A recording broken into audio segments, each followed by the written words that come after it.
Oke, selamat datang kembali. Untuk hari ini yang akan dibahas pada mata kuliah pemodelan sistem di pertemuan 13 adalah parameterisasi model.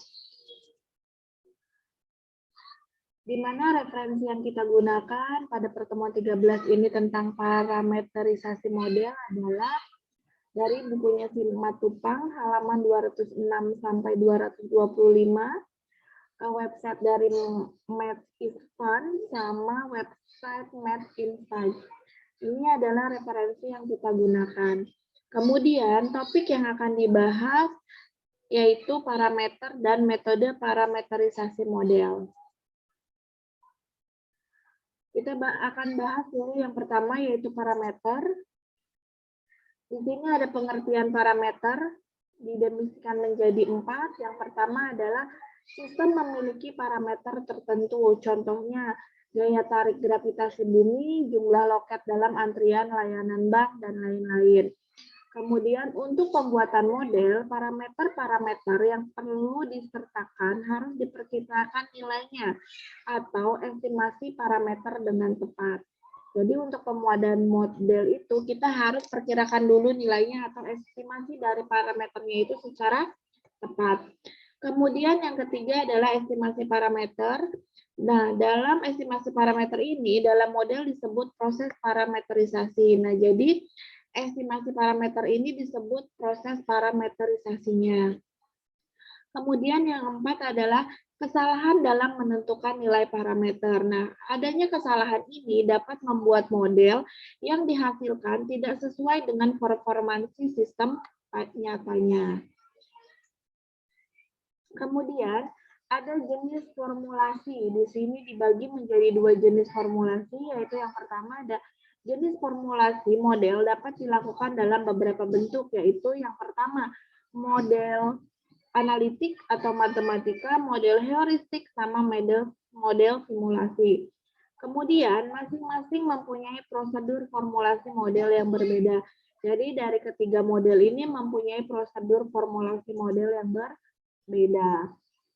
Nah, kemudian aspek-aspek parameter. Nah, di sini dijelaskan bahwa estimasi parameter dapat dilakukan dengan baik jika tersedia data mengenai sistem nyata yang baik.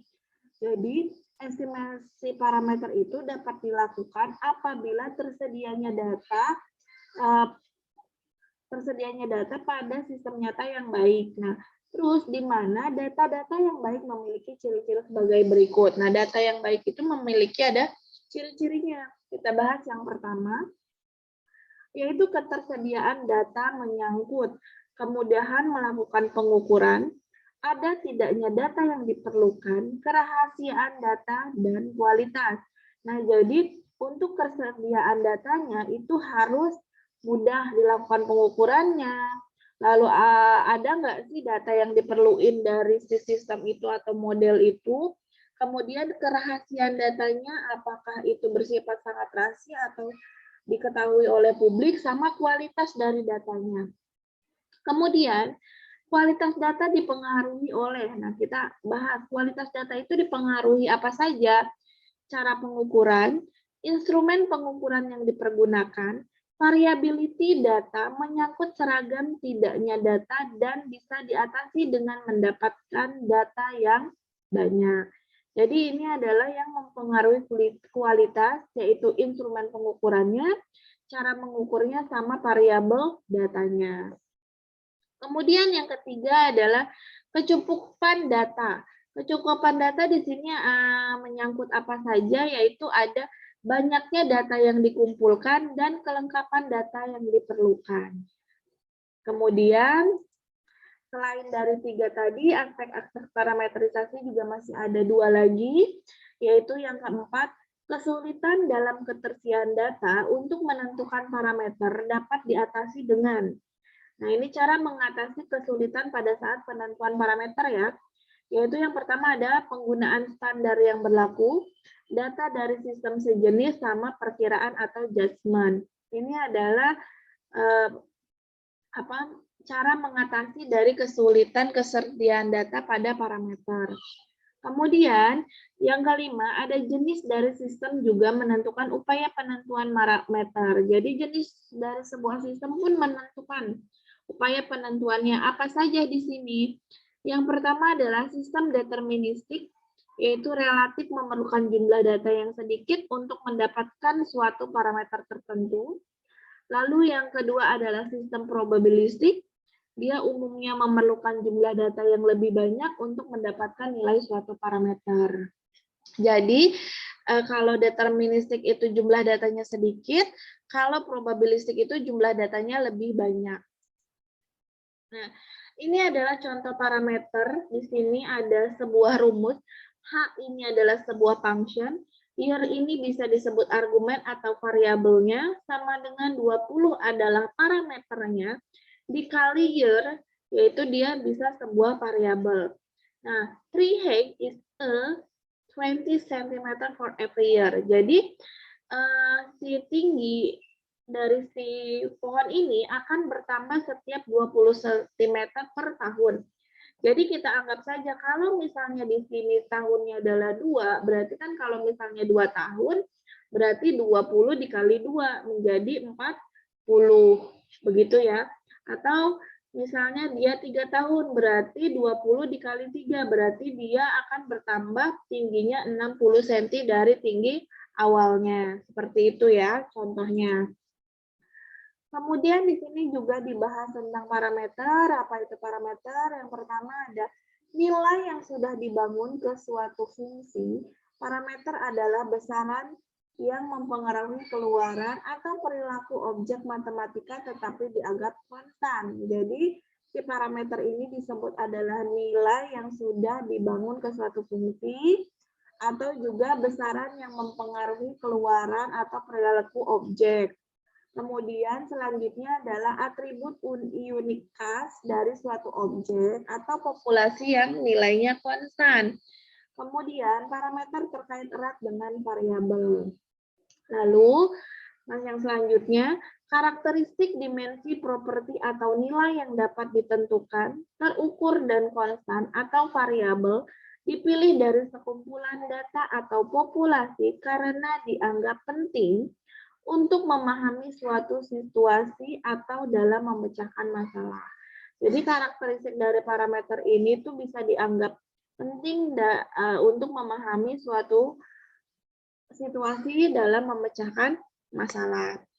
Kemudian yang selanjutnya, variabel dipandang berubah sementara parameter biasanya tidak berubah atau berubah lebih. Jadi kalau variabel itu dipandang berubah, tetapi kalau parameter itu tidak berubah, yaitu bedanya variabel dan parameter.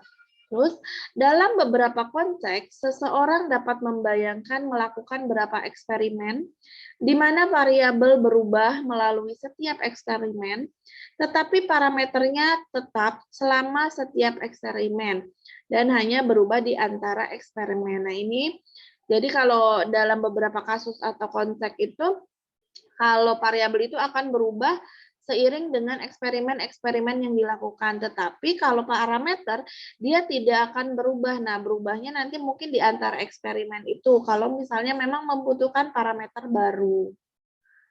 Nah, ini contohnya.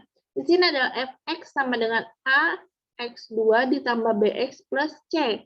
Di sini variabel x dianggap sebagai input ke fungsi, simbol a, b, dan c adalah parameter yang menentukan perilaku fungsi f. Untuk setiap nilai parameter, kami mendapatkan fungsi yang berbeda. Pengaruh parameter pada suatu fungsi ditangkap oleh mata Florent-Déal pada mesin fungsi. Oke, contohnya gini, misalnya fx sama dengan a X2.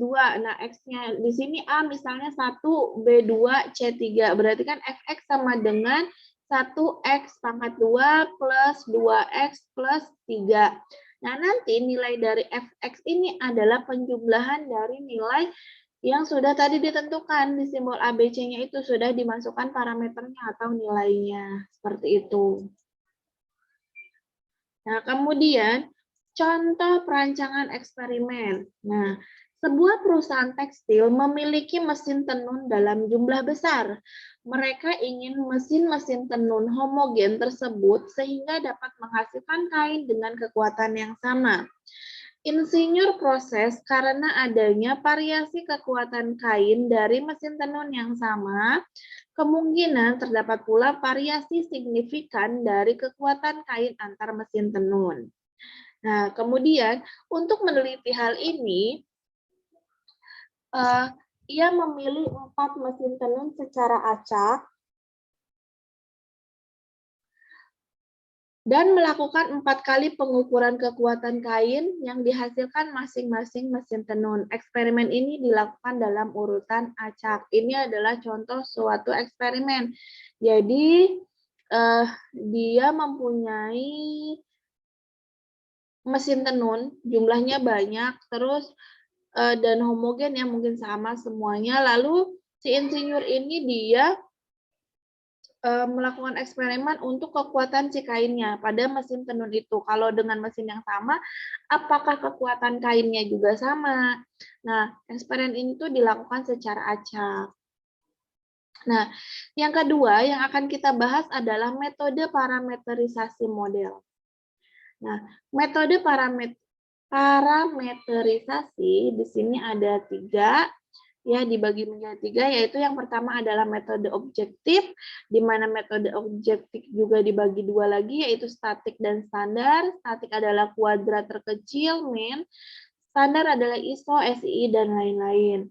Kemudian yang kedua adalah metode subjektif, yaitu pendapat ahli atau pengambil keputusan, metode Delphi, analitik hierarki proses atau AHP, dan lain-lain. Kemudian yang ketiga adalah metode kombinasi, yaitu gabungan subjektif dan objektif. Nah, ini contoh dari parameterisasi. Yang pertama di sini ada input sinyalnya, lalu lakukan physical system, kemudian output sinyal. Nah, dari prosesnya ini, di sini ada parameter estimator for mathematical model. Jadi dari setelah dia sebelum input bisa dimasukkan, setelah output dimasukkan, diproses di sini menggunakan parameter estimasinya dengan menggunakan model matematika, maka hasilnya adalah nih model vektornya di sini ya, ini contohnya.